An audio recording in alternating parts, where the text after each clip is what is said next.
The morning light poured gently through the hospital room window, casting pale golden stripes across the bedsheets and sterile floor. The hum of quiet machinery lingered in the background, an IV drip clicked rhythmically beside the bed, like a patient metronome counting the slow pace of his days. A young man lay on the narrow hospital bed, his back slightly propped against the pillow. His hospital gown hung loosely on his frame, making his thin arms seem even more fragile. Despite the tubes, the sterile smell, and the ever-present stillness of the ward, his focus was completely absorbed, his eyes locked onto a portable gaming console he held above him, as though it were a lifeline. I was always in the hospital, he thought to himself, the words flowing like a truth he'd accepted long ago. So naturally, I was also always playing games. That's how it began, his relationship with games, not as a pastime, but as a refuge. They weren't just entertainment. They were a world where he wasn't defined by his frailty, where pain didn't dictate his every move. In games he was fast, powerful, fearless. Everything reality had stolen from him, games gave back tenfold. Games became a major part of my life. They weren't just an escape, they were his identity. That morning, sunlight washed over the room in a soft golden haze. Sitting at the edge of his bed, the boy leaned toward the laptop resting on the hospital tray table. His expression had shifted, now a mix of confusion and mild irritation. Click, click, his fingers moved lightly over the keyboard, eyes scanning the game screen that had just launched. What the hell? There's only English? He muttered, frowning. The interface looked old school, no flashy animations, just a dense layout of menus, stats, and a dark fantasy background. No cheerful avatars or gacha pulls. This wasn't the kind of game he usually played. It doesn't even really look like my type of game. Still, he didn't close it. There was something curious about it, something oddly raw, as if the game wasn't trying to impress, but instead dared him to try, dared him to survive. And so, with a reluctant sigh and a lazy scroll through the menu, he hovered over the start button. He didn't know that one press of the enter key would change his entire world, that it would transport him out of this small sunlit hospital room and drop him into a brutal realm of monsters, dungeons, and ancient gods, and there he would awaken, as a barbarian. Hours passed like slow-dripping water, each one indistinguishable from the last. He sat hunched over the metal tray beside his hospital bed, laptop open, cheek pressed against his palm in exhausted boredom. I'm so sick of these games, he muttered, staring blankly at the screen. I wish there was something special I could play. There was nothing left in his library that stirred excitement. He'd finished them all, or grown numb to them. Clickers, MMOs, strategy titles, they all blurred into one long pixelated yawn. He sighed, stretching his legs, when something unfamiliar popped into view, a title he didn't recognize. Had he downloaded this? His curiosity sparked. Click, a new window opened, and almost immediately, a frown etched onto his face. What the? It only supports English. He scrolled through the menus, unimpressed. I'm not sure if I'm even going to like this. The game was stark, grim even. No cheery soundtrack, no tutorial mascots, just an ominous logo, and a brutally minimal interface. It looked like a relic from an older era, unforgiving, demanding. But then the intro cinematic began, and something changed. The art style was stunning. Rich shadows, painterly strokes, handcrafted character models that carried weight and grit. I like the art in the cutscene, he thought, sitting up straighter. Tap, tap. His fingers moved faster, not lazily this time, but with interest. His gaze sharpened, each frame pulled him in further. His previous annoyance faded, replaced by something he hadn't felt in a long time. Anticipation. Time evaporated. The room dimmed with dusk, but he didn't notice. The real world had receded, pulled away like a tide, leaving the beach. What? It's 10 p.m. already. He stared at the clock on the wall in disbelief. Had he really been playing for that long? Yes, he had, because somewhere between skepticism and obsession, he had fallen in love with this game. It didn't take long for him to get completely absorbed. I fell in love with Dungeon and Stone in no time. The more he played, the deeper he sank into its world. It wasn't just a game, it was a perfectly crafted trap for someone like him, a hidden treasure disguised as an old-school dungeon crawler. This game is an absolute hidden gem, he thought. Eyes wide, heart pounding with excitement. At a glance, the game looked simple: pixelated sprites, dark corridors, minimal music, but its design was anything but. Beneath the retro charm was a ruthless system that demanded full attention and strategy, and he loved every minute of it. Dungeon and Stone had several mechanics that made it stand out. Some were brilliant, others maddening. One of the most unique and cruel features was the importance of party roles. You couldn't charge in alone, you had to think like a commander: the tank to shield, the mage to strike, the healer to sustain. It all had to work in harmony, and if it didn't, you died. The screen offered no mercy, no respawns, no second chances. Every time his character fell, it was the same start from the very beginning: everything lost, every level, every item, every hard-earned step forward. Still, he kept playing, until one moment. "Are you serious?" He bolted upright in bed, hands flailing, his voice rising with frustration. "I was so close to clearing that level. That priest messed it all up." His voice echoed through the room like a thrown book, earning a shout from across the hall. "Can you please be considerate and lower your voice?" He froze for a second, then sighed, his eyes still locked on the screen. Despite the yelling, despite the restarts, despite everything, the truth was clear: this game had taken hold of him completely. He winced as the voice from the next bed scolded him, snapping him out of his frustration. Instinctively, he pulled off his headset, rubbing the back of his neck with embarrassment. "All right. I'm so sorry." A bead of sweat rolled down his temple. His temper had gotten the better of him, but it only showed how deep into the game he already was. Still gripping his headset, he began to whisper the steps under his breath, retracing the path he'd lost just minutes ago. 3 spaces up, 4 to the left, 1 down, and then avoid the trap at the end. He had it memorized now, like a ritual chant: the layout of every tile, the behavior of every enemy, the tiny clues hidden in the darkness. Time passed, but he wasn't counting anymore. Later on, I got fully immersed in the game, because I couldn't give up after coming this far. He had fallen past the point of return. Quitting was no longer an option. The more he struggled, the more determined he became, and the more the game pushed back, the deeper it pulled him in. There were no guides, no walkthroughs, no help. This game was so obscure.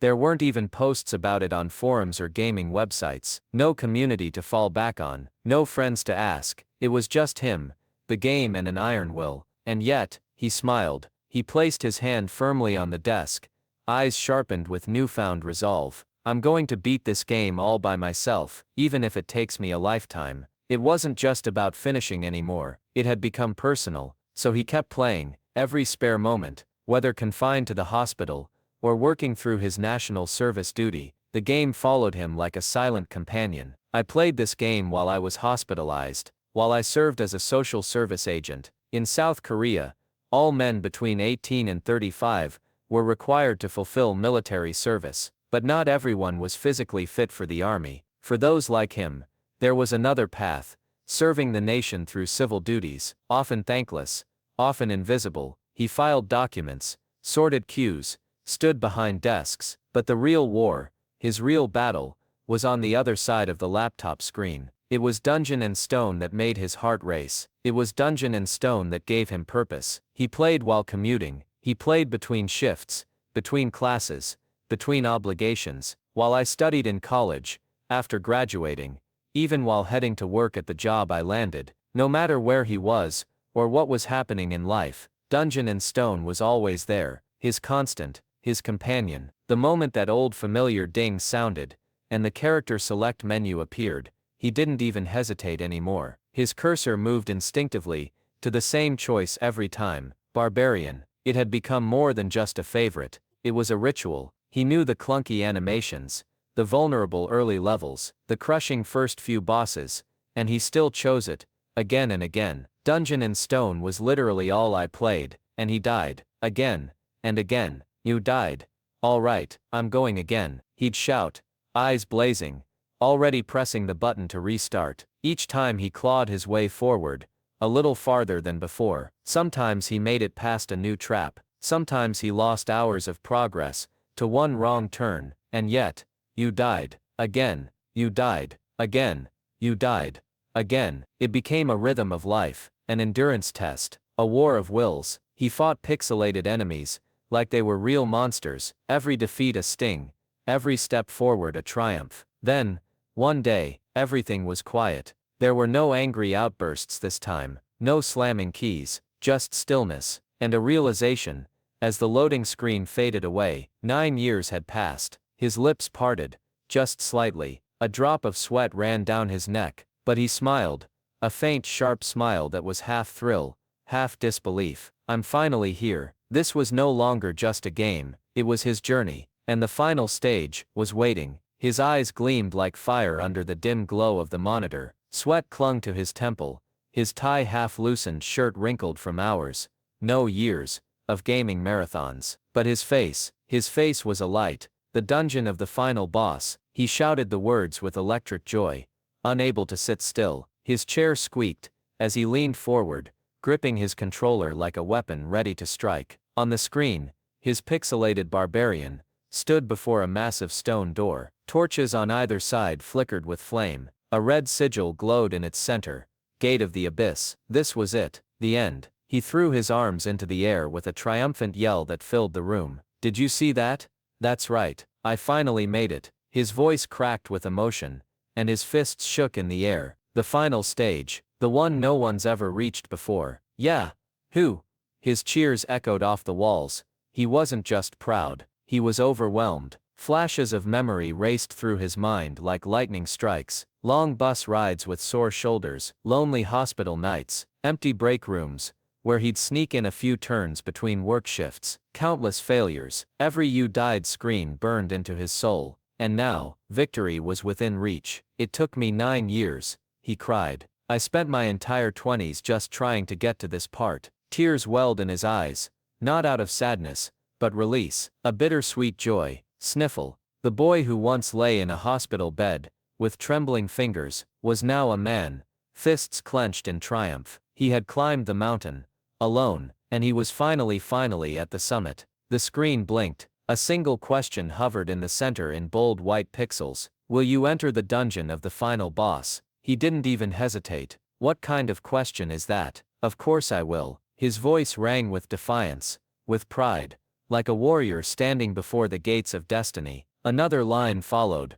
Are you sure? You may be unable to return once you enter the room. Dying. He hit yes with a smirk. Click. He leaned back, arms crossed, confidently watching the screen load. A faint puff of air escaped his nose, half a chuckle, half a scoff. I get it. It's the final chapter of the game. You're just trying to spook me a little. He cracked his knuckles and grinned. Would be kinda funny if I actually beat the boss on my first try, after all this time. Dying. A soft chime echoed from the speakers.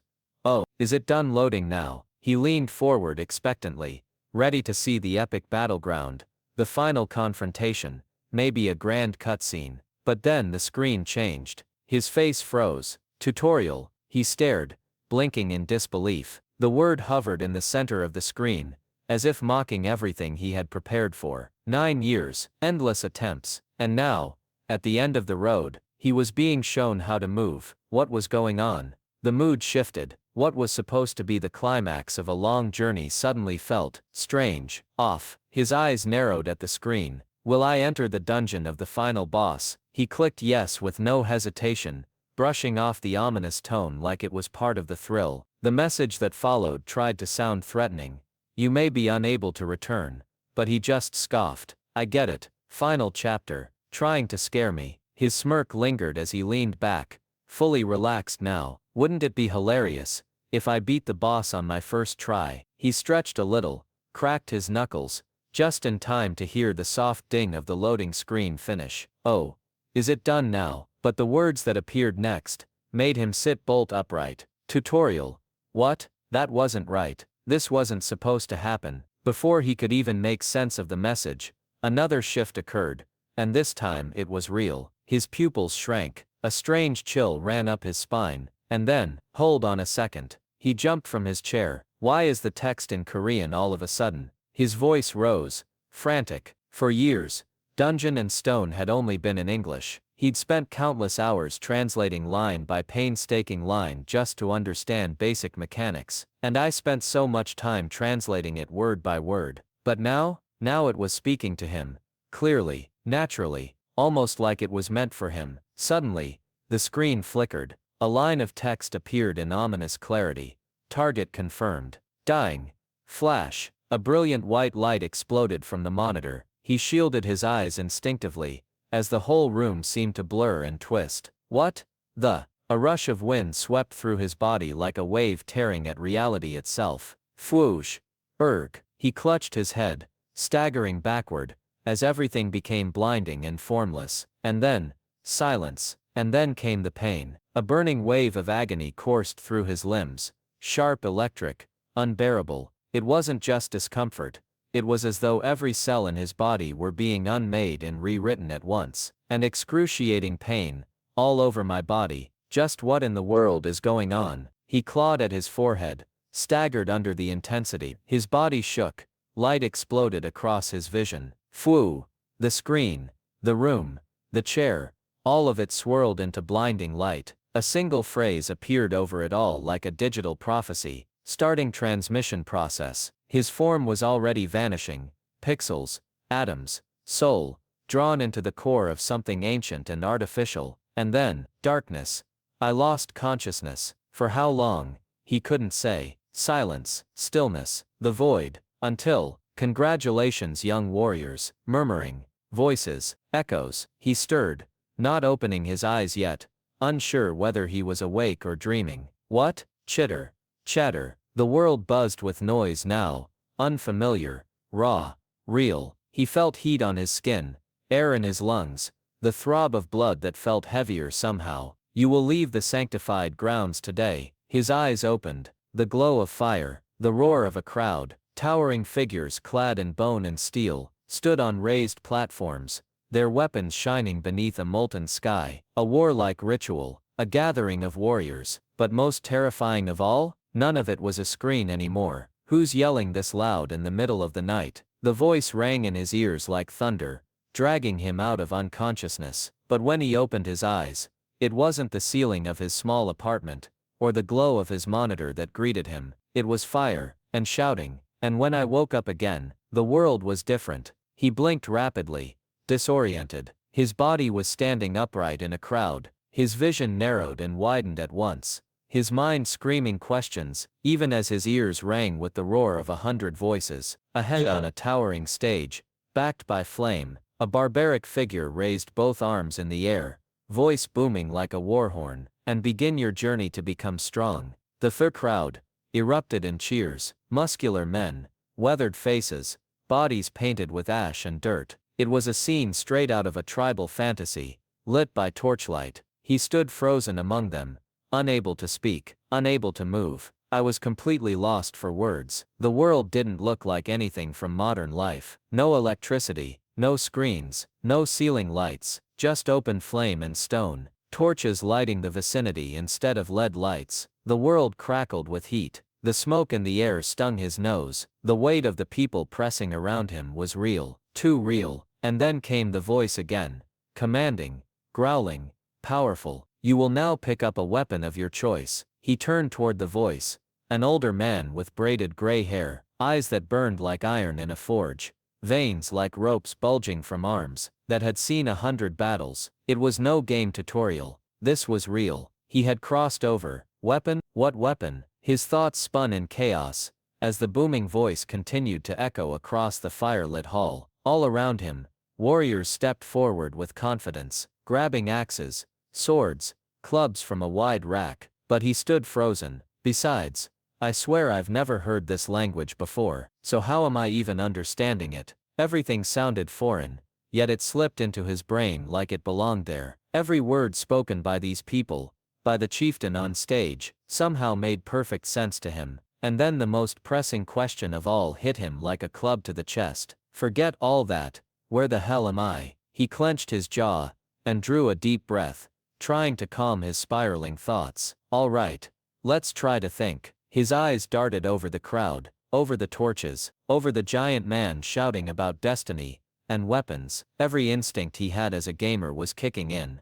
But this time, it wasn't a keyboard he could rely on. If this really is the unfriendly prologue of a difficult game, what is my first course of action? He paused, I need to quickly figure out what's going on, and gather as much information as I can. That was always the rule in Dungeon and Stone. Never rush into battle blind. Then something caught his attention. His hand, his chest, his body. All right, my body seems to be perfectly fit, but as he looked down, his voice trailed off, his eyes widened in alarm.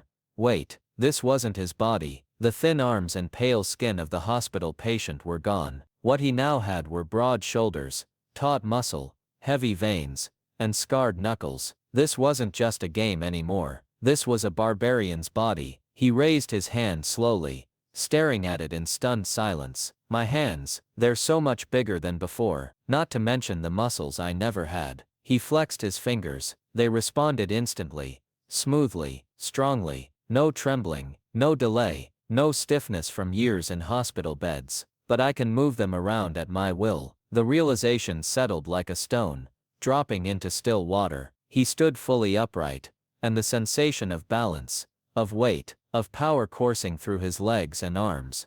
It all felt alien, yet somehow, right. Sunlight filtered through the trees, and in that light, his body stood tall and imposing. Tattoos carved into broad shoulders, fur-lined bracers, and a thick leather belt fastened around his waist. Every muscle looked like it had been carved from stone. This is my body. The thought rang in his mind like a bell. Not an avatar, not a character. His body. Is this really me? His voice cracked with disbelief, and a hint of awe. He clenched his fist tighter, feeling the undeniable resistance of flesh and bone. Whomever I call out, walk up to the altar, came the thunderous call from the front. The ceremony was beginning. But for him, it had already begun the moment he opened his eyes in this form. The world of Dungeon and Stone was no longer pixels on a screen. It was his new reality. What the hell's going on? His thoughts were in freefall, but the world around him didn't stop to wait. The chieftain's voice boomed again, commanding the attention of every muscular warrior, packed into the blazing ceremonial hall. Carrick, third son of Fanon, stepped forward. From just a few paces away,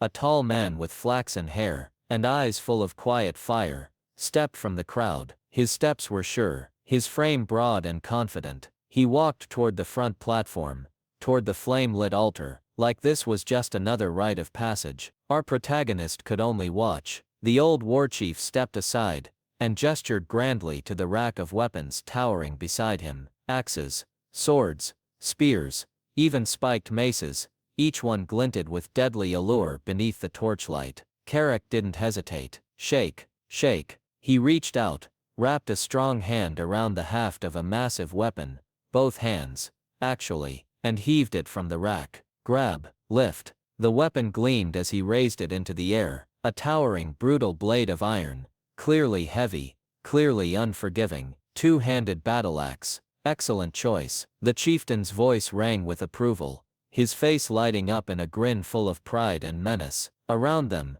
the crowd roared with tribal enthusiasm, and our main character, he stood frozen in place. His turn was coming next. Carrick, the third son of Fanon, you have just begun your journey as a warrior. The chieftain's thunderous voice rang out once more, sealing the boy's fate as a full-fledged fighter. The crowd howled in approval, fists raised, pride glowing on every face, but our protagonist, still unnamed, still silent, could only watch in stunned disbelief. Hold on, I've definitely seen this before. His eyes narrowed. The flames, the altar, the warchief's ritualistic cadence, it all rang a bell in his mind, not as something experienced, but played. This is the tutorial event from Dungeon and Stone, and just as he thought it, the ritual continued exactly as it had in the game. Einar, the second daughter of Fenelon, stepped forward. She chose a longsword with a confident grin. A sword, great choice. Another warrior stepped forward, lankier and wiry. He grabbed a gleaming spear. A spear, perfect for an agile warrior like you. One after another, the young men and women of this wild tribe approached the altar, selected their weapons, and were formally acknowledged, recognized as true warriors. They weren't just picking tools, they were being assigned roles, just like in the game. Young, uncivilized men and women taking turns to choose their weapons, and being recognized as warriors, to go on the journey. And then came the ceremonial blessing, "May there be." A cheer began to build again. But the protagonist wasn't cheering, he was prepared. His name would be called soon, and he had to make a choice, one that would determine how he would survive in this world. The glory of Riftonia, in the path of this young warrior. The chieftain's cry echoed through the ceremonial grounds, followed by the booming cheers of gathered clansfolk. Fire crackled in the air, smoke curled above their heads, and behind it all, on the horizon stood a grand, towering city of ivory walls and stained glass spires, the holy capital of Riftonia. And yet, the hero wasn't looking at the city. He was staring straight ahead, heart pounding, eyes wide, mouth parted in silent realization. I'm sure of it now. This is. The world around him shimmered in memory. Firelight, transforming into menu screens, ritual chants into dialogue text. A familiar flash of golden light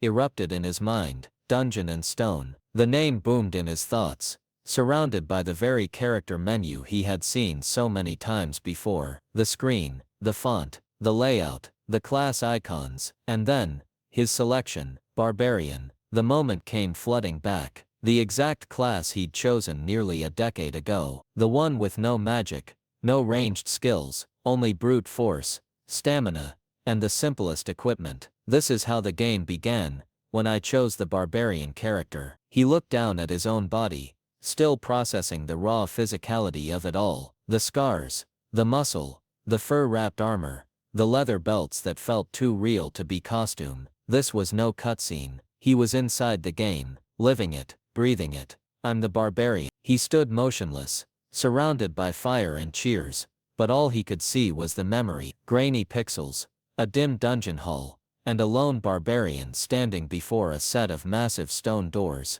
And I was just about to enter the dungeon of the final boss. As the Barbarian, he had nearly completed it. 9 years of grinding, 9 years of death and restarts, and right before the final showdown, he was pulled into this place, this world, this body. He clenched his fists, not just out of awe, but from something colder, purpose. Unlike the other barbarians gathered here, his eyes slid to the side. Around him were men like him, huge, heavily muscled, painted in war ink, but not one of them held the same steel in their gaze. One nearby trembled, hands pressed to his mouth, as though trying to keep from being sick. His shoulders were strong, but his spirit was uncertain. Tremble, tremble. Another muttered prayers under his breath. They were strong in body, but not in experience. Not like him. He wasn't just in the body of a warrior. He had played this game, lived it, over and over. He knew every trap, every mechanic, every boss pattern.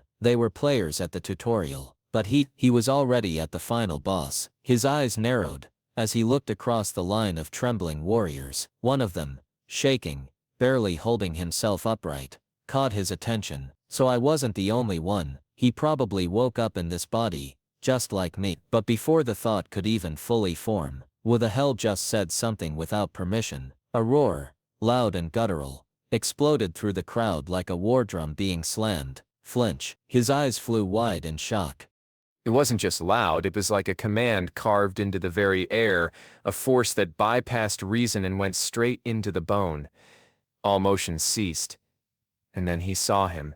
The chieftain, the one who had been leading the ritual moments before, now stood like a mountain of wrath. His eyes, glowing with a demonic crimson light, pierced through the air like twin torches in a storm. Dark pressure rolled off him in waves. This wasn't just a strong man, this was a monster in human skin. The nearby warriors fell silent, frozen in terror. Even the bold ones who had already chosen their weapons took a step back. He heard me think? The protagonist realized, with horror, the rules had changed again. In this world, your thoughts might not be your own. When did he even get here? The thought screamed in his mind, but it was already too late. The chieftain's massive presence loomed right in front of him. One moment he had been shouting at the altar, the next he was inches away, close enough to see every jagged scar crisscrossing his skin, close enough to feel the oppressive heat of his fury. His eyes, burning like molten gold, stared directly into him. Loom. The air felt thick, suffocating. The ground seemed to tilt beneath his feet. Everyone around him had shrunk back, but not him. Because in that moment, something snapped. The pressure was crushing. The fear, overwhelming. But it wasn't just fear in his chest anymore. It was resistance. Rage. Instinct. No, the shout tore from his throat before he even realized it. It wasn't calculated. It wasn't safe. It was defiance. A full-bodied, roaring rejection of submission. Silence fell across the ceremonial ground, like a blade. Dozens of heads turned toward him. Even the chieftain's eyes flared in surprise. But it was too late to take the words back. Now the real game had begun. The silence lingered a moment longer than it should have. Every eye that had turned toward the defiant shout now shifted slightly, to the trembling red-haired warrior beside him. And then, arg. It's all this guy's fault. The red-haired man scowled inwardly, shifting just enough to glance at the towering figure next to him, the one who had just shouted into the chieftain's wrath like a madman, the stranger, the one with the iron gaze and the calm posture of someone who shouldn't have looked that calm. Glare. Our protagonist didn't even say a word. He just stared, his eyes sharp, cold, focused, not with malice, but like a man solving a puzzle mid-battle. The red-haired man flinched. There was no doubt about it now. This guy wasn't ordinary. He wasn't scared. He wasn't panicking like the rest. Then, the redhead's eyes widened a little. Uncertainty seeped in, washing away the blame, and replacing it with dread. Huh? Because if this man wasn't afraid of the chieftain, then what kind of monster was he? The silence around the fire crackled louder than the flames themselves. The chieftain turned his head slowly, those molten eyes scanning past the red-haired man with disgust. His voice, though quieter now, struck with far more force than a roar. It has to be you, Loom. The words wrapped the moment in steel. Everyone froze. The red-haired warrior stood stiff, eyes wide. The color drained from his face. Are you talking about Dungeon and Stone? The name left his lips before he could stop himself, before he could even think. But the moment it escaped, the air shifted. Swoosh. A sudden burst of wind, or pressure or presence, none could tell, but all knew what it meant. The chieftain's head turned fully toward him now. And that same glimmer, the one that read thoughts, that pierced the soul, shone again. The red-haired warrior swallowed. He had said too much, and he wasn't the one the chieftain was pointing at. Because the old warlord was already turning toward him. What does that even have to do with? He didn't finish. Slice. A clean savage arc cut through the air like thunder, red and iron trailing in its wake. The chieftain's axe swung with terrifying speed, and in one blink, the red-haired warrior's body was split. A blur of motion, a spray of blood, gasps rose too slow to meet the reality that had already arrived. Gush. The metallic scent hit like a wave. Warm droplets splashed across the protagonist's chest. He didn't move, couldn't. His eyes were locked forward, time didn't slow down, his heartbeat sped up. Bottom, the sound of blood pumping in his ears. Raw, relentless, rising. He looked down, at the fresh crimson painting his bare skin. He hadn't even moved. He hadn't had to. The chieftain had done it without blinking. That man, who had trembled beside him, just seconds ago, was gone. Erased. The message was unmistakable. In this world, even a single wrong word meant death. Bottom. Bottom. Bottom. His heartbeat pounded against his ribs like war drums. His eyes, wide and locked, refused to look away. The body had dropped. The blood had splattered, and yet, he was still standing. What's the meaning of this? It wasn't just panic. It wasn't even fear anymore. It was disbelief trying to keep up with reality. He hadn't flinched during the execution, but now his mind was catching up, and it was spiraling. Clench. His fists tightened, fingernails dug into his palms. He felt the heat of breath, his own, coming faster, heavier. Bottom. He felt a wet drop at his feet. Plop. Not from the axe, not from the sky. The last tear of a man who had stood beside him, moments ago. All right, calm down. He forced the words inside his head like a spell, like a game mechanic. He'd been in high-stress boss fights before. He'd seen brutal cutscenes, sudden deaths, shocks. But this wasn't a screen, this was flesh, and stone, and fate. Bottom. His heart wouldn't slow, but his thoughts sharpened. Now it wasn't just about surviving this moment. It was about playing the long game. I can't show my weakness here. Otherwise I'll die just like him. His thoughts cut through the pounding in his ears. His mind was screaming one thing, and one thing only: survive. The memory of that swing, the clean arc of death, was burned into his vision. But fear would get him killed, hesitation would get him cut down, before his name was even called. He had to act the part. He had to think like a barbarian now. Bottom. Then the chieftain's voice rang out again, this time calm, clear, almost ceremonial. Orium, the son of Kadua, was possessed by an evil spirit. There was no pause, no guilt in his tone, only judgment. The old warrior stood tall, his battle axe still dripping at its edge, gleaming red beneath the firelight. His eyes scanned the crowd like a priest, invoking a ritual, not a butcher explaining a killing. Orium's name was already being erased. Just a line spoken aloud, a name crossed off a list, but our protagonist knew the truth. That man had spoken of Dungeon and Stone. He had been like him. And now, he was dead. He didn't die because of a demon. He died because he was weak, because he hesitated. And I won't. The chieftain turned, unfazed by the life he had just taken. His cloak swirled behind him, as he addressed the gathered warriors with the force of a god pronouncing judgment. Young warriors, forget every word that came out of the evil spirit's mouth. Turn. The body behind him was already forgotten. No ceremony, no silence, no mourning, just a warning. Let the ceremony resume. And with that, just like a stage cue, the ritual continued. As if nothing had happened, he stood still, back rigid, eyes sharp. His blood still pumped faster than it should have, but his voice, his thoughts were calm now, clear. I think I get it. This wasn't just a world with game mechanics. It was a world where power meant survival, emotion meant danger, and hesitation got you killed. This wasn't a tutorial anymore. This was real, and if he was going to live, he'd have to play smarter than ever before. Anyone that came from outside the game, like he and I, are evil spirits. It didn't matter that they were once players, that they had lives before this, that they never asked to be pulled into this world. Here, those like him weren't visitors. They were monsters. They were threats. We're not heroes. We're enemies. If they find out about it, we'll die. No questions, no trials, no mercy, just judgment from a culture that feared what it didn't understand. A tribe that crushed threats without hesitation, like swatting a fly, like slicing a man in half in front of a crowd. There's no room for mistakes. It could have been my head detached from my body. That thought, more than any rule, more than any game logic, hit the hardest. The image lingered,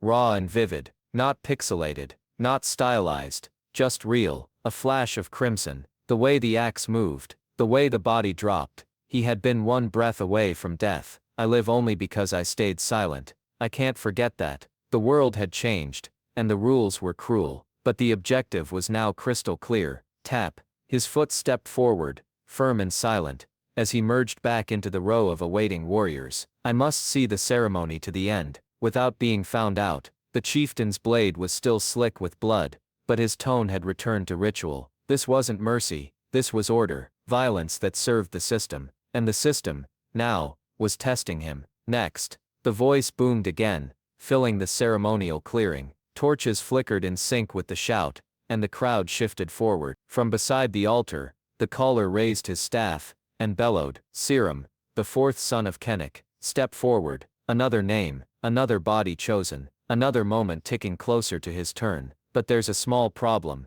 He glanced up, eyes calculating. He didn't know this body's name, not its past, not its family, and if someone called out a name that belonged to this vessel, would he know to respond? Would they know if he hesitated? Would that hesitation get him killed? Step. Another body moves forward into the light. Another warrior approaches the altar. Flinch. He jolts, not from fear, but from anticipation. The rhythm of the ceremony is now embedded in his bones. The pattern is clear. Name, step, choice, shout, and still, he waits. He feels it, the pull of inevitability. His turn is coming. The silence between each name grows louder. Every new step forward is a countdown to his reveal. Next, another shout. A man with dark hair steps confidently forward. Next, a woman, tattoos twisting down her arms, strides up to the altar. Next, it repeats like a ritualistic drumbeat. Each next is a lash of fate. Each step forward is a breath closer to exposure. He knows the conclusion already. He has to react instantly when his name is called.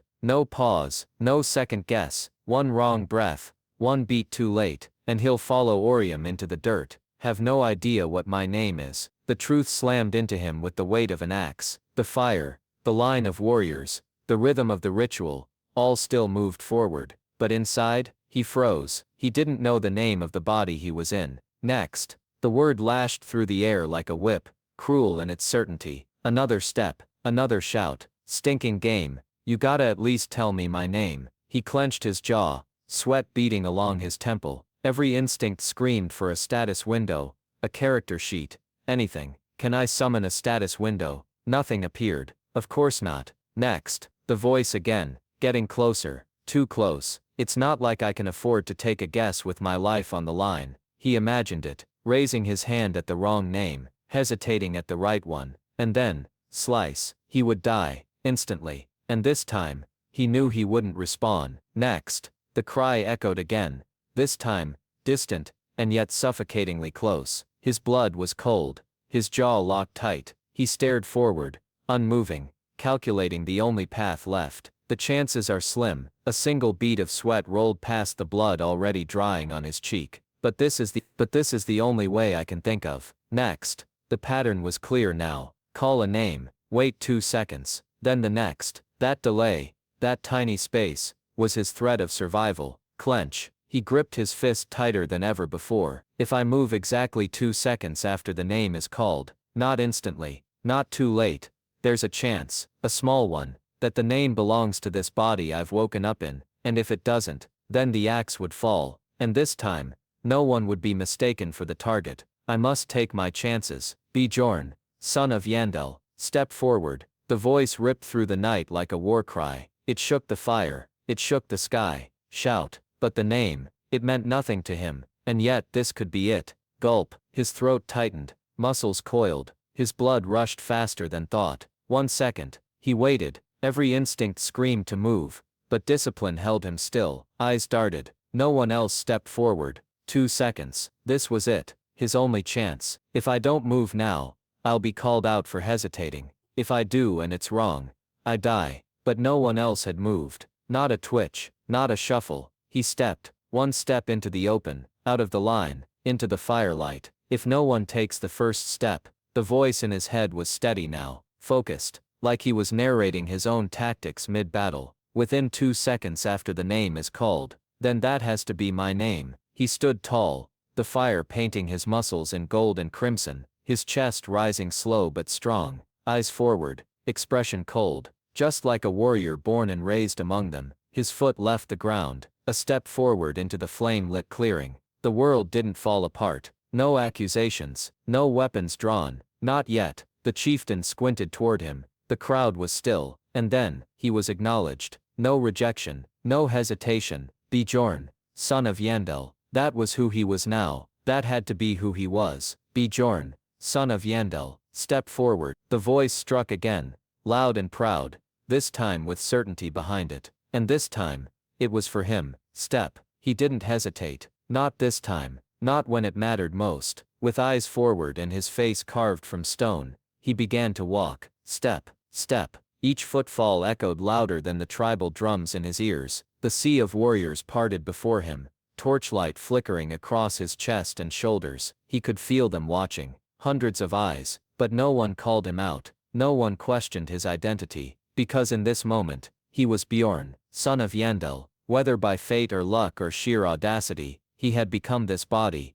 this role, this name. Ahead stood the chieftain, the old warrior who had executed another without pause. Their eyes met, and neither of them blinked. Step. He stopped just in front of him, chest high, muscles tense but calm. The flames cracked between them, casting shadows like spirits across the ground. It was time. He had reached the altar. Next his hand must choose a weapon. The chieftain's burning gold eyes drilled into him, piercing, ancient, heavy with authority and instinct. His jaw was tight, scarred lips unmoving. His hand hovered near the hilt of the axe at his belt. One wrong breath, but Bjorn, yes now Bjorn, did not waver. He returned that gaze with one just as sharp, steady, silent, a warrior's stare. Then the chief's lips parted, and thunder roared. Pick up the weapon of your choice. Behind him, the fire surged, almost in approval, sending sparks spiraling into the night sky. There was no hesitation in his tone, no doubt in the words. He was being accepted. Truly, fully. I was right. The relief struck him like a blow to the gut, but he didn't let it show. He'd made it this far. He'd earned the name. Now, he had to choose a weapon. Not just any weapon. One that wouldn't betray him as an outsider. One that would reflect Bjorn, son of Yandel, whoever he truly was meant to be. Bjorn, son of Yandel. The words rolled off his tongue as if they'd always been his. They echoed like a claim to fate. That is my name. He said it not as a guess, but as a declaration, as a sword drawn and pointed at the throat of destiny. A grin tugged at the corner of his mouth, confident, edged with relief, and just a little wild. He had survived, but there was no time to rest.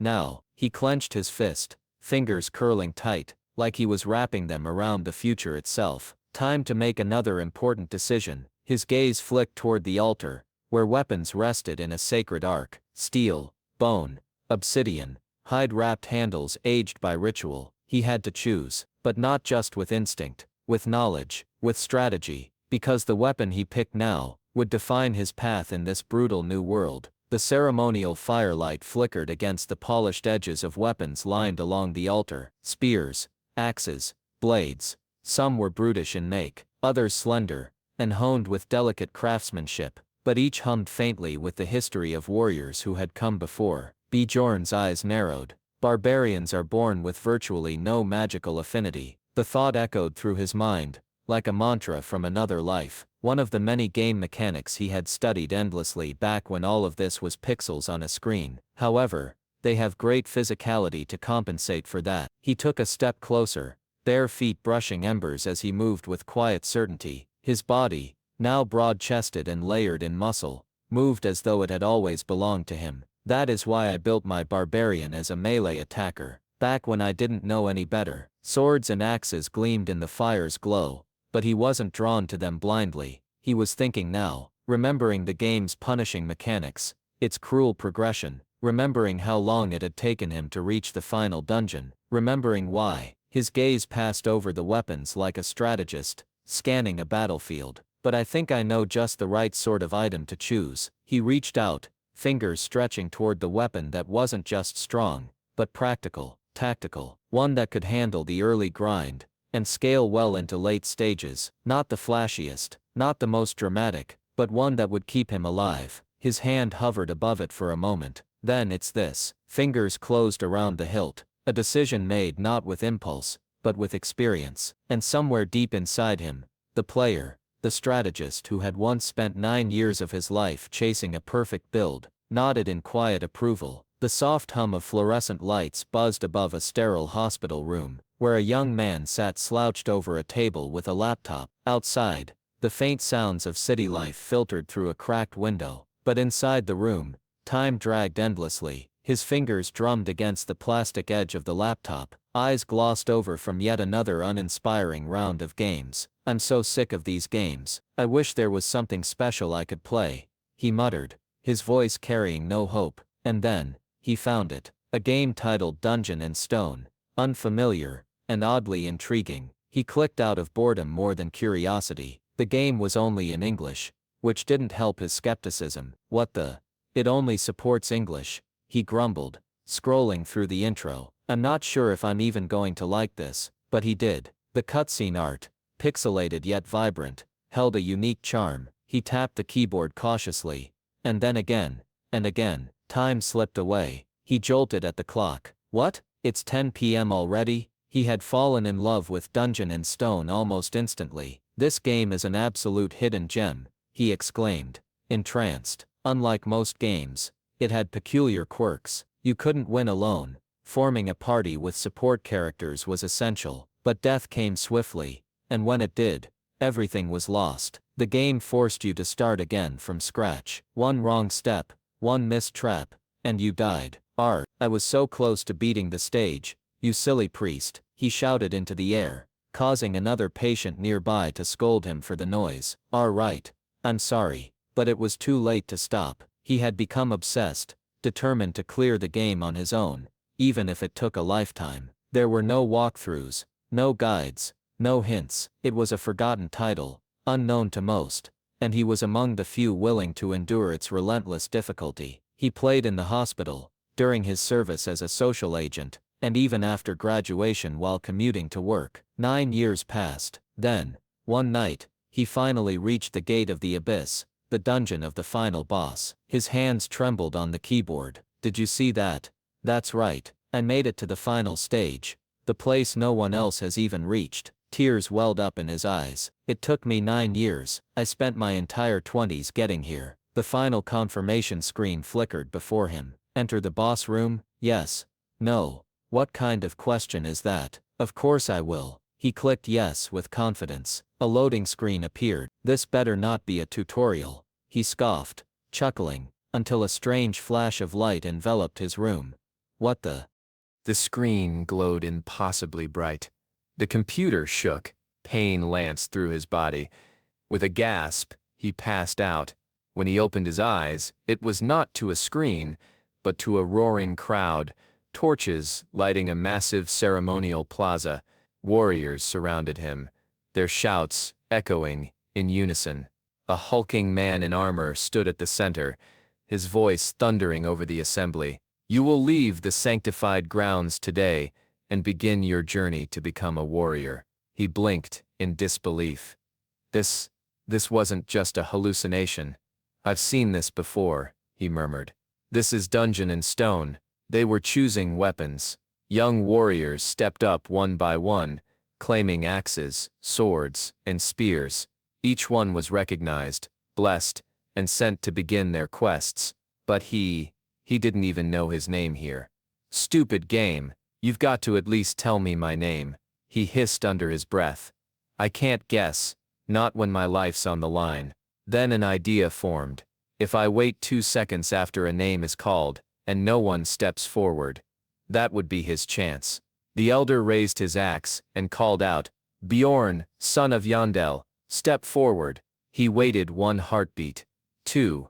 No one moved. He stepped forward. All eyes turned toward him. The elder's golden eyes narrowed. For a moment, it felt like his soul was being examined. Then, pick up the weapon of your choice. He had guessed right. That was his new name. Bjorn, son of Yandel. He stepped toward the rack of weapons. His barbarian instincts guided him. He knew what he needed, not what looked coolest, but what suited his class. A melee weapon, heavy and enduring. The elder watched him with approval. Bjorn, son of Yandel, you've now taken the first step toward becoming a warrior. Bjorn grinned. This is real. This is me now. But his thoughts remained sharp. Anyone from outside the game world like me is considered an evil spirit here. If they find out, I'll die. He clutched his new weapon tight. Play along. Survive. Find a way out. He was no longer just playing Dungeon and Stone. He was living it. The world was quiet. Then came the sound. Slow, low, almost like thunder rolling beneath the earth's skin. A cold wind swept across the ruined plains, passing over broken stone and lifeless soil. There was no sun above, only a dim gray sky that stretched infinitely in every direction, like a curtain drawn over a dying world. From the center of a jagged stone platform, a man stirred. He lay sprawled on the ground, face against the cold stone, his massive frame unmoving, until his fingers twitched. Slowly, his eyelids lifted, revealing deep amber eyes that gleamed like fire through mist. He groaned. Where am I? His voice was gravel, unfamiliar. The sound of it startled him more than the scenery. He blinked, and it took him a few seconds to register the sheer size of his body. Towering, muscular, scarred and calloused. These hands weren't his. No. This isn't my body. This isn't even my voice. And then it hit him. The menu. The stats screen. The cold familiar ping in his mind. He recognized it all. Not from reality, but from a game. Dungeon and Stone. A brutal dungeon crawler RPG he had played for countless hours, where survival was the only objective, and every wrong choice could mean permanent death. He had become Bjorn Yandel, the barbarian class. A secondary NPC character, one with high strength, low intelligence, and almost no speech options. Wait, this is insane. Why am I in the body of? A burst of static noise, blared in his ear, followed by a flash of light. System, welcome to the tutorial zone. The man, Bjorn, now froze.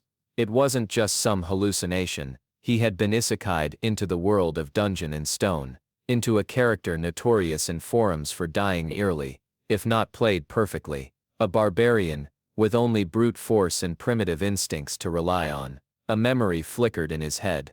The player's guide had warned, the barbarian class is only for masochists, or those who know the game like the back of their hand. Bjorn, whoever he had been before, knew the game. His mouth curled into a dry smile. Lucky me. He stood, towering a head and a half, over any normal man, his every movement brimming with physical power. Around him, the other players began to awaken, newly reincarnated adventurers in unfamiliar bodies, their confusion evident. Some screamed, some cried, others froze. Bjorn didn't waste time. He flexed his fingers, clenched his fists, feeling the pure strength flowing through him. He had no magic, no sophisticated skills, but his strength and endurance stats were through the roof. He had chosen this class on purpose, just in case something like this happened. Then came the familiar voice again. System, all adventurers, proceed to the gate of beginnings. And in the distance, massive obsidian gates began to groan open, revealing a dim, echoing corridor that led downward, into the dungeon. The real game had begun. In the sterile quiet of a hospital room, bathed in the cold glow of fluorescent lights, a young man hunched over a handheld console. His eyes were wide, focused with a wild, almost desperate intensity, as pixelated sprites shuffled across the screen. Sweat dotted his brow, and his trembling fingers hovered above the controls. "You died" flashed across the display.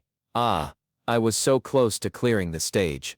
That stupid priest. From the bed beside him, another patient groaned, clearly irritated. "Can you please keep it down? Other people are trying to rest here." The young man glanced over, apologized half-heartedly, then turned back to his console. Nothing mattered more than the game before him. Dungeon and Stone. It wasn't just any game. It was brutal, unforgiving, and entirely obscure. Yet something about it hooked him instantly. This game is an absolute hidden gem. It had peculiar mechanics, brutally punishing death penalties, mandatory party composition with support roles, and zero in-game forgiveness. If your character died, there were no checkpoints, no second chances. You started all over from scratch. And so he did, again and again, and again. What began as a hobby soon became an obsession. Even after being discharged, he played it through university, through his time as a social service agent, and while commuting to and from his eventual job. The screen and its cursed pixel dungeon became his other world. This game was so obscure, there weren't even walkthroughs, not a single guide online. But giving up wasn't an option. Not after years, not after the thousands of resets and failures. "I'm going to beat this game, even if it takes me a lifetime." And so he played, over and over. Years passed, life moved on, but his determination only grew. 9 years later, he sat before his screen, drenched in the glow of triumph. His eyes shimmered with tears and madness. The final dungeon, the final boss. He clenched his fists, trembling. "I spent my entire 20s just to get here." He clicked yes to enter the final room. The screen warned him again. "You may be unable to return once you enter." "Don't try to scare me now," he muttered. "I've waited too long for this." Then, something strange happened. Instead of loading into the boss fight, the screen flickered. Tutorial. The lights in the room dimmed. Words on screen turned into Korean. He blinked in confusion. "What the? I thought this game only supported English." A strange mechanical voice whispered. "Target confirmed." A blinding flash exploded from the screen. Pain surged through his entire body. The light swallowed him whole. He screamed, not in fear, but in disbelief. Transmission initiated. He woke up to the roar of a crowd. Heat licked his skin, and his vision was filled with torches, dirt and bare-chested warriors, shouting and stomping around a flaming altar. "Congratulations, young warriors. You will now leave the sanctified grounds, and begin your journey as warriors." He staggered to his feet. Everything felt wrong. His limbs were heavier, broader, muscled. He looked down. His hands were larger than they had ever been. He flexed them. I can move them at will. These are my hands. My body. A mirror wasn't necessary. The answer was obvious. He had been transferred. This is me now. Is this really me? From somewhere a grizzled warrior called out, Karak, son of Fanon, step forward. One by one, warriors were summoned. Each stepped up to choose a weapon from a vast altar, axes, swords, spears, and then it hit him. I don't know my name. He swallowed. Panic built up in his chest. If he didn't answer when called, would they notice? Would he be exposed? One of the others, trembling and wide-eyed, muttered something under his breath. Another like him. He's also from the outside. Before he could approach him, a loud growl echoed. Who just spoke without permission? The old master's eyes blazed like fire. His axe came down. Slice. The outsider's head fell to the ground.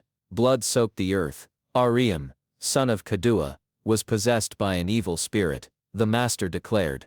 Forget everything the spirit said. Our protagonist stared in silent horror. Anyone who comes from the outside world is considered an evil spirit.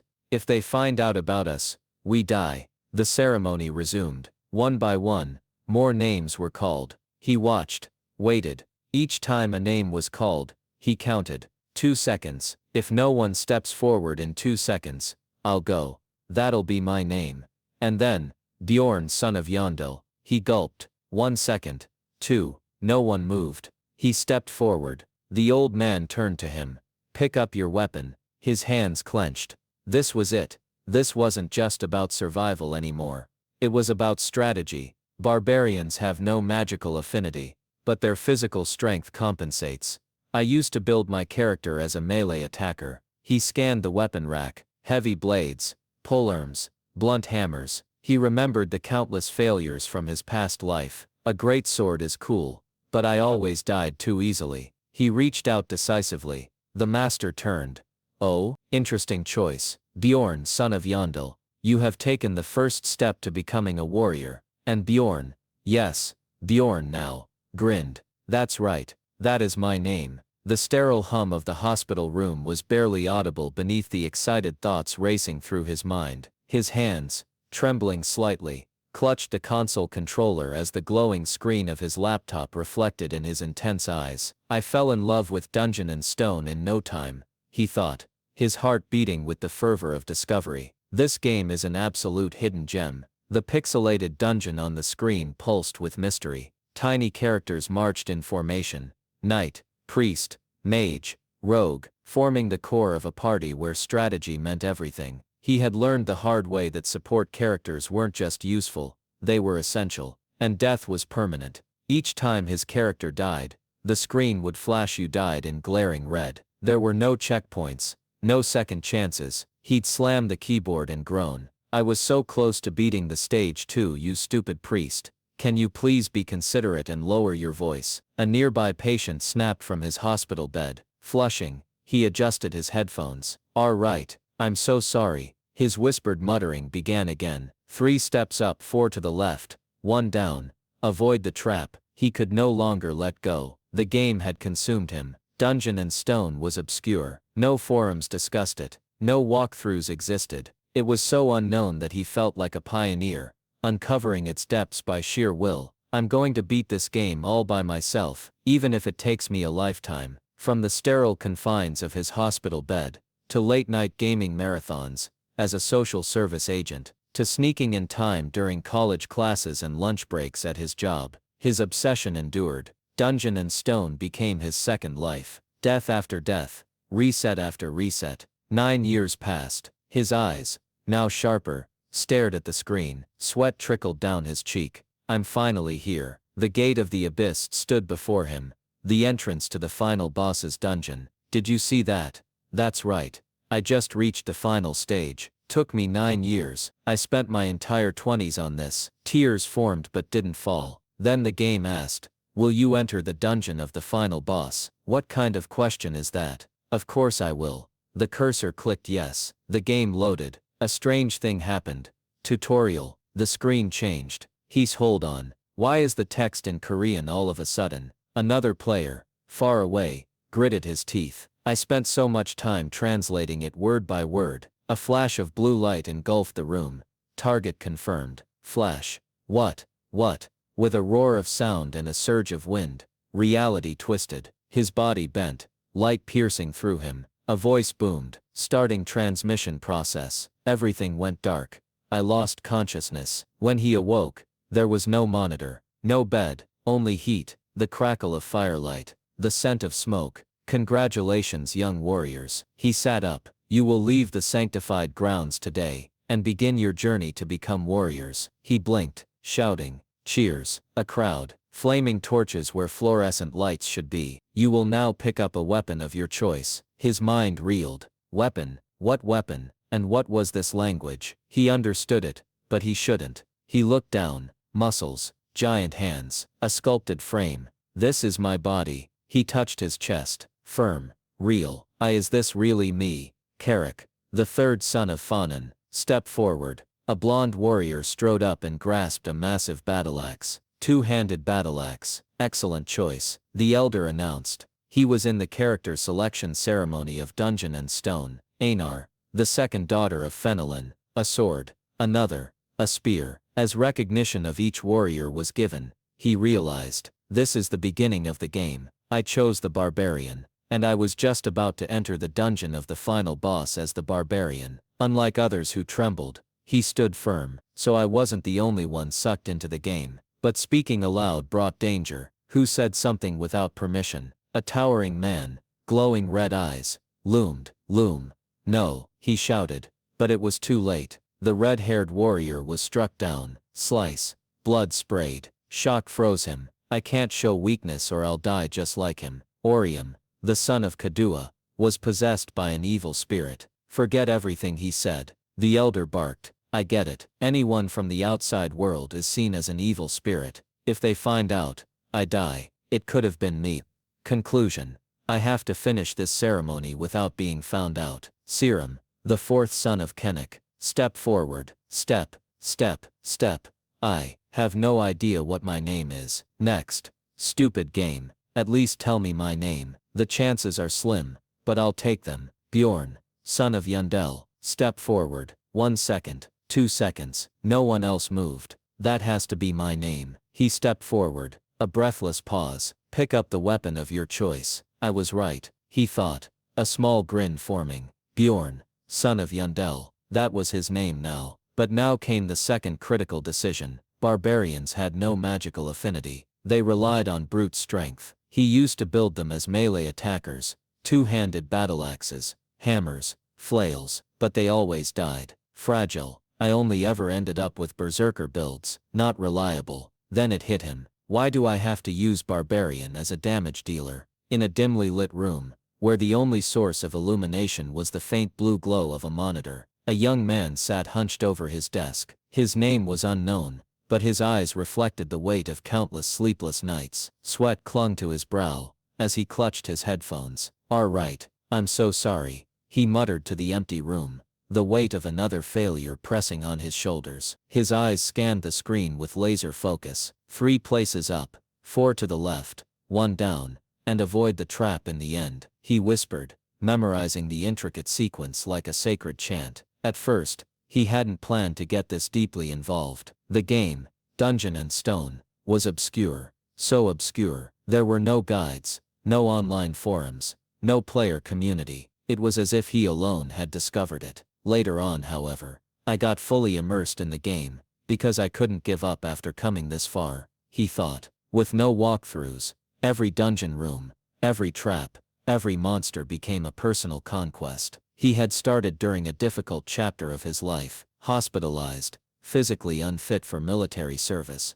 and consigned to the role of a social service agent. In South Korea, where military service was mandatory, this was a fate for those deemed unable to serve on the front lines. And during this period, the game became his only escape. Even after his release, while studying in college, after graduation, and into the grueling monotony of work life, the game remained a constant. Ding! The pixelated barbarian avatar blinked to life on the character selection screen. Dungeon and Stone was literally all I played, he admitted. And time flew. CK. Alright, I'm going again. The game was punishing. Death after death. A single misstep meant total reset. Again. He died dozens, maybe hundreds of times. Still, he pressed forward. 9 years passed. He stared at the glowing monitor, a trembling smile forming on his lips. "I'm finally here." With a gulp, he whispered, "The dungeon of the final boss." On screen, the pixelated hero stood before an ominous pair of ancient doors labeled, Gate of the Abyss. "Did you see that?" "That's right. I just got to the final stage of this game, that no one has ever even been to." Tears welled up in his eyes. "It took me 9 years. I spent my entire 20s just trying to get to this part." Ding. The game prompted him. "Will you enter the dungeon of the final boss?" "What kind of question is that?" "Of course I will." He clicked yes, a grin still etched on his face. "I get it. It's the final chapter of the game, and you want to scare me," he muttered with a smirk. He leaned back. "It'll be funny if I beat the boss on my first try." After thinking of all this, the screen flickered. His smirk vanished. Tutorial. He stared in disbelief. Then a surge of confusion. Hold on a second. Why is the text in Korean all of a sudden? I thought Dungeon and Stone only supported English. Flash. On another side of the city, another man, with steel blue hair clenched his jaw, translating furiously. And I spent so much time translating it word by word. Suddenly, a strange notification appeared. Target confirmed. Flash. What the? His surroundings warped in a spiraling vortex of light. Foosh. Pain pierced every nerve. Just what in the world is going on? He screamed as the light engulfed him. Starting transmission process. His consciousness faded. He awoke to noise, shouting, clapping. "Congratulations, young warriors," a booming voice proclaimed. "Chitter, shout. You will leave the sanctified grounds today, and begin your journey to become the strongest." Who's speaking this loudly in the middle of the night? But when he opened his eyes again, he wasn't in his room. A wall of muscle stood before him. Warriors, barbarians. The scent of fire, metal and sweat filled the air. Torches flickered around a stone courtyard. This was the world of Dungeon and Stone. "You will now pick up a weapon of your choice." Panic surged. Weapon? What weapon? He scanned the surroundings. Besides, I swear I've never heard this language before. How am I even understanding it? He closed his eyes, breathing heavily. Forget all that. Where the hell am I? Alright, let's try to think. If this really is the unfriendly prologue of a difficult game, what is my first course of action? I need to quickly figure out what's going on, and gather as much information as I can. He flexed his arms. Alright, my body seems to be perfectly fit. Wait, his hands were huge, his chest sculpted, every muscle perfectly honed. My hands are much bigger than before, not to mention the muscles that I never had, but I can move them around at my will. He looked down at himself. Barbarian garb, tribal tattoos, furs, power. This is my body. Is this really me? The ceremony continued. Carrick, the third son of Fanon, stepped forward. A blonde warrior strode confidently to the altar, lifting a mighty two-handed axe. Excellent choice. What the hell's going on? Names were called, weapons claimed. Einar, the second daughter of Fenelin, stepped forward. The voice rang like thunder. He froze. Hold on, I've definitely seen this before. Each warrior selected a weapon. Sword, spear, mace. Young, uncivilized men and women taking turns to choose weapons, and being recognized as a warrior to go on the journey. May there be the glory of Rafdonia in the path of this young warrior. I'm sure of it now. This is Dungeon and Stone, he gasped, and I was just about to enter the dungeon of the final boss as the barbarian. Around him, the other barbarians trembled. So I wasn't the only one that got sucked into the game, he realized. He probably woke up in this body just like me. Who the hell just said something without permission? A monstrous presence appeared instantly behind them. A towering elder with fiery eyes. When did he even get here? No, the protagonist screamed. Arg, it's all this guy's fault. He glared at the red-haired barbarian next to him. The elder looked them over. Expression unreadable. It has to be you. You talking about Dungeon and Stone? Slice. Blood sprayed. A body crumpled. Badam. The protagonist's heart thundered. I can't show my weakness here, otherwise I'll die just like him. The elder turned, voice cold. Orion, the son of Kadua, was possessed by an evil spirit. Young warriors, forget every word that came out of the evil spirit's mouth. Let the ceremony resume. I think I get it. Rule 1. Anyone from outside the game is considered an evil spirit. Rule 2. If they find out, you die. Rule 3. It could have been my head. Conclusion. I must see the ceremony through, without being found out. Next. He stood frozen as others were called. His mind raced. I have no idea what my name is. Stinking game. You gotta at least tell me my name. He clenched his teeth. The chances are slim, but this is the only way I can think of. Bjorn, son of Yandel. Step forward. 1 second, 2 seconds. No one moved. That has to be my name. He stepped forward. The elder met his gaze. Pick up the weapon of your choice. I was right. Bjorn, son of Yandel. That is my name. Now, time to make another important decision. A deep rumble shook the earth as the towering gates creaked open, the chains clanking against stone and metal like a beast being unshackled. Shadows poured out from the threshold, and a blood-orange glow bathed the warriors in its fire-lit hue. Bjorn stood tall in the crowd, silent, focused, determined. He had no regrets. As the gates fully parted with a resonant thud, a commanding voice roared, "Open the gate." The gathered warriors stirred, their heads snapping forward, as the path ahead revealed itself, a grand entrance that led to the unknown. Inside the fortress walls, the barbarian initiates were herded together, rows upon rows of strong, anxious faces, each one a warrior in the making, filled the vast hall. The flickering torches along the stone walls painted their expressions with moving shadows. Bjorn stood among them, silent but alert. His breath was steady, his eyes sharper than ever. After completing the warrior recognition ceremony, this was their next destination, the labyrinth. Every barbarian had to step into its depths. It was tradition, no exceptions. But there was one critical prerequisite. To enter the labyrinth, they first had to reach the city it was housed in, a sprawling urban colossus, unknown in terrain, but infamous in legend. And to get there, they would have to journey, armored, blood-sworn, and untested. Bjorn's brow furrowed, as he glanced at the other warriors, a subtle bead of sweat forming at his temple. To do that, we must first set foot in the city, he thought, the city that would either break them, or turn them into heroes. Under the towering stone gates of Rafdonia, the air vibrated with purpose. The city's massive entrance, carved with ancient symbols, and watched over by an emblem of a lion, etched in obsidian, loomed before the new warriors, like the promise of a legend waiting to unfold. The dim orange glow of torchlight spilled over their backs, casting long, flickering shadows onto the cobbled road behind them. From the front of the column, a figure, cloaked in authority and battle-worn strength, turned to face the gathered warriors. His voice, deep and commanding, rang out against the silent stone. "Rafdonia," he proclaimed, his arm outstretched toward the gate. "Embark on your journey, warriors." A hush fell over the crowd.